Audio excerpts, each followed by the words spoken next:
এইদিকে চিরামুড়ি আসে না, হ্যাঁ?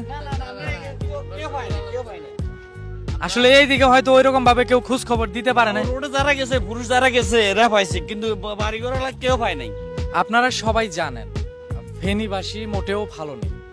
এই যে দেখতে পাচ্ছেন আমার পিছনের যে ঘরবাড়িগুলা, কি একটা অবস্থা, মানুষ থাকার কোনো জায়গা নাই। এই যে আমার পাশে একটা বিল্ডিং দেখতে পাচ্ছেন, এই যে বিল্ডিংটার মধ্যেও কিন্তু পানি উঠে গেছে। বিল্ডিংটা কিন্তু এই যে বড় ভাইয়ের, উনি কুয়েত প্রবাসী এক সময় ছিল, দেশে চলে আসছে। আবার ওনার বাসায় কিন্তু এই যে ওনাদেরকে আশ্রয় দিছে, আলহামদুলিল্লাহ।